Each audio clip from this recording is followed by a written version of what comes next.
नमस्कार, मैं हूं प्रत्युष शर्मा और स्वागत है आपका हमारे इस न्यूज़ बुलेटिन में। शुरू करते हैं प्रादेशिक खबरों से।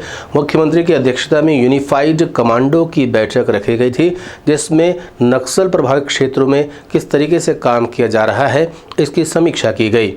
साथ ही साथ यहां पर हो रहे विकास कार्यों के बारे में भी जानकारियां एकत्र की गई। हम आपको बता दें, नक्सल प्रभावित क्षेत्रों में आंगनबाड़ी जैसी संस्थाएं काम तक नहीं कर पा रही थीं। इसके अलावा राशन कार्ड को लेकर के भी समस्या बनी हुई थी, लेकिन अब ये दोनों ही काम बड़ी तेज़ी से हो रहे हैं। इसके अलावा सड़क निर्माण का कार्य भी तेज गति से हो रहा है।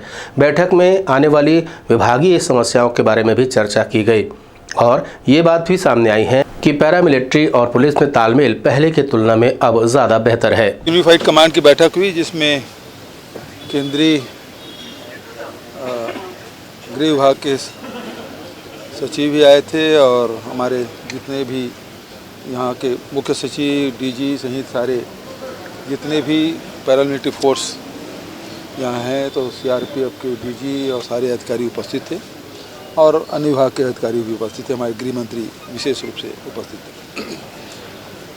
अच्छी बैठक हुई और अभी पैरामिलिट्री फोर्स और स्टेट पुलिस के बीच समन्वय बहुत अच्छा है।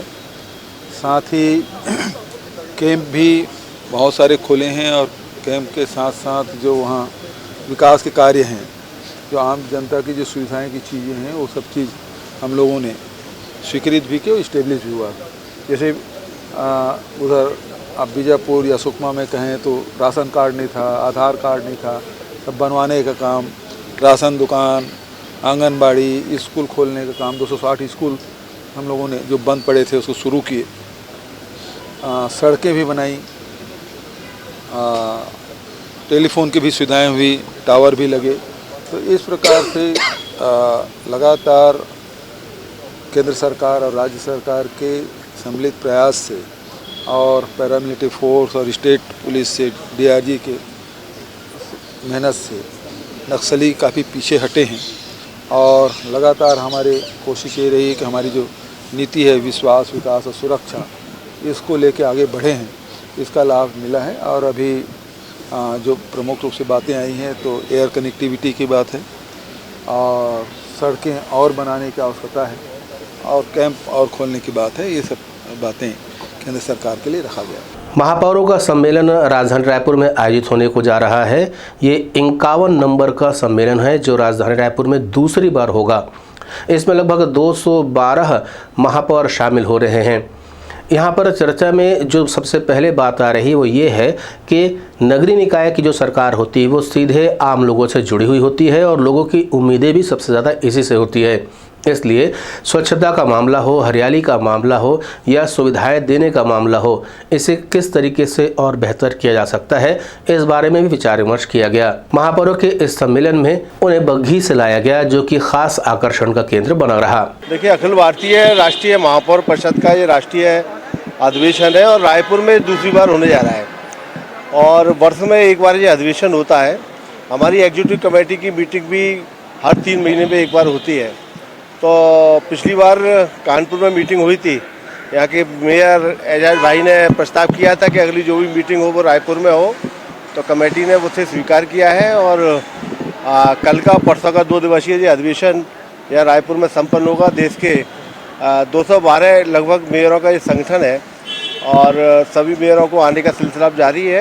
कल सुबह तक, कल दोपहर तक भी कुछ मेयर्स आएंगे और दोनों दिन लगातार जो लोकल बॉडीज़ की सरकार है, सबसे महत्वपूर्ण सरकारी यही है क्योंकि स्थानीय नागरिकों का सीधा लगाव इस सरकार से रहता है, नगर निगम से रहता है, नगर पालिकाओं से रहता है।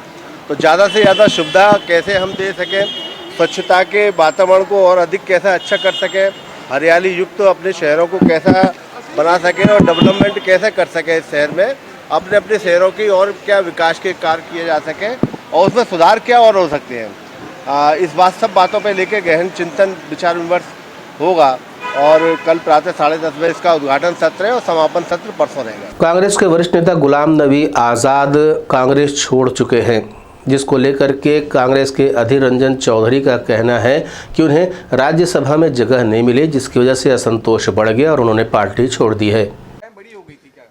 देखिए, पद जाने की बात तो क्या करेगा दिल्ली में। जम्मू कश्मीर में कोई जगह नहीं है, पद भी चले गए, नया राज्यसभा मेंबर बनाने की हमारे पास अभी उतना अवसर नहीं है। हर वक्त सबको हम चाहे राज्यसभा बना दे तो नहीं कर सकते।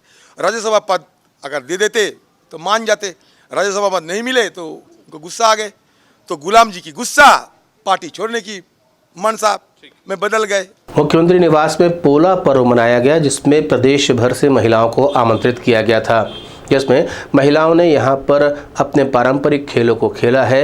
सांस्कृतिक कार्यक्रमों का आयोजन भी यहां किया गया है। इसके अलावा दिल्ली से भी कई महिलाओं को आमंत्रित किया गया था। यहां पर पूरे पर्व को मनाने के बाद महिलाओं को साड़ी देकर के विदा किया गया है। आयोजन के संबंध में पूर्व राज्यसभा सांसद छाया वर्मा ने भी जानकारी दी। जब से छत्तीसगढ़िया मुख्यमंत्री भूपेश बघेल जी बने हैं, तब से न केवल पोला त्यौहार बल्कि हर त्यौहार, हर छत्तीसगढ़ी त्यौहार को बहुत उत्साह के साथ मनाया जाता है। आज हमारे मुख्यमंत्री, क्योंकि किसान के बेटा मुख्यमंत्री है, पूरे छत्तीसगढ़ की महिलाओं को उन्होंने पोला में अपने घर में आवाहन किया है और बस्तर से लेकर सरगुजा से लेकर पूरे छत्तीसगढ़ से सभी क्षेत्र से महिलाएं आई हुई हैं और यहाँ पर बहुत खुशी से उत्साह और नृत्य कर रही हैं और उमंग के साथ अपना तीजा का त्यौहार का साड़ी लेके यहाँ से जाएंगी। ये हम सब के लिए बहुत गौरव की बात है। दिल्ली से भी बहुत लोग आए हैं इस कार्यक्रम में शामिल हुए हैं, क्या कहेंगे उसको लेकर? दिल्ली से भी बहुत लोग आए हैं, हल्का लांबा जी आई हैं। ये तो हमारे मुखिया का प्रेम है कि वो दिल्ली की भी महिलाओं को बुलाती है। जो सांसद हैं, जो प्रवक्ता है, उन्हें हर साल बुलाती हैं और वो लोग आते हैं और खुशी खुशी त्यौहार में शरीक होते हैं। 23 अगस्त को ग्राहक सेवा केंद्र में घुस करके यहां के संचालक के हथौड़े से मार के घायल करने के बाद 40,000 रुपये की लूट का कार्य हुआ था, जिस पर अभिषेक यादव नामक एक लड़के को गिरफ्तार किया है, जो कि बलौदा बाजार के ग्राम सोहेला का रहने वाला बताया जाता है। बताया जा रहा है कि गिरफ्तारी के बाद ये सामने आई हैं कि यहाँ पर 3,000 रुपये के विवाद को लेकर के परिस्थितियां बिगड़ती गई और अब जब ये घटना हुई है के बाद अब ये चीज़ें खुलकर सामने आ रही हैं कि ग्राहक सेवा केंद्र से लड़के के संबंध पहले से थे और विवाद की स्थिति बनने के बाद लड़के ने गुस्से में आकर के इस तरह की घटना को अंजाम दिया है। 23 अगस्त को गंज थाना क्षेत्र में फाफाडी में एक हृदय विदारक घटना हुई थी, जिसमें एक ग्राहक सेवा केंद्र के का जो संचालक था, उसके पास एक व्यक्ति आया और उसने हथौड़े से उसके सिर पे 3 बार वार किया और उसके दराज से लगभग 40,000 रुपये की जो रकम थी उसको वहाँ से लूट करके ले गया। इसमें धारा 394 का अपराध पंजीबद्ध किया था। विक्टिम जो है अभी भी वो इलाजरत है। इस घटना को काफ़ी गंभीरता से लेते हुए थाने की टीम ने और क्राइम ब्रांच की टीम ने इस पर लगातार मेहनत करी। कई सारे फुटेज इसमें खंगालने पड़े, कई सारे टावर डंप एनालिसिस इसमें करना पड़ा और उसके पश्चात जो आरोपी है वो पकड़ में आया है। आरोपी का नाम अभिषेक यादव है, 22 वर्ष का है, बलौदा बाजार ज़िले के सुहेला थाना क्षेत्र के ग्राम का रहने वाला है और कुछ महीने से सिलतरा में कमरे में किराए पे रह रहा था।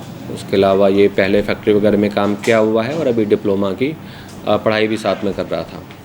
तो इसने जो घटना किया है, घटना के पश्चात इसको गिरफ्तार किया गया। इससे पूछताछ में इसने बताया कि ग्राहक सेवा केंद्र में कुछ 3,000 रुपये के ट्रांजैक्शन को लेकर के इसकी बहस हुई थी लगभग 1 महीने पहले और 1-2 बार और भी ग्राहक सेवा केंद्र गया और इनका जो आपस का विवाद था वो रिजॉल्व नहीं हुआ था। उसी गुस्से में ये घटना करना आरोपी ने बताया है। अभनपुर में हुई 10 अगस्त के लूट की घटना के आरोपी शंकर दास मानिकपुरी को बिलासपुर से गिरफ्तार कर पुलिस ने एक नया मुकाम खड़ा किया है।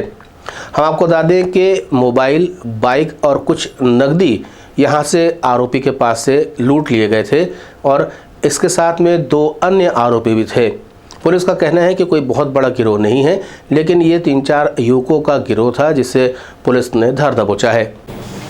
अभनपुर थाना क्षेत्र में 10 अगस्त को एक लूट की घटना हुई थी, जिसमें प्रार्थी को 3 लुटेरों ने सड़क के पास रोका और उसके बाद उसे मारपीट करी। उसका मोबाइल और कुछ नकदी रकम और उसकी बाइक ये लूट करके लेकर के चले गए थे।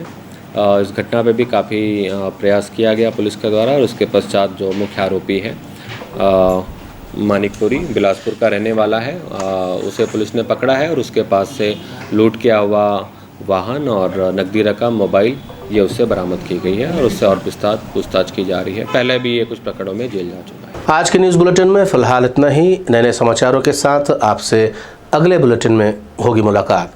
तब तक देर मती। नमस्कार।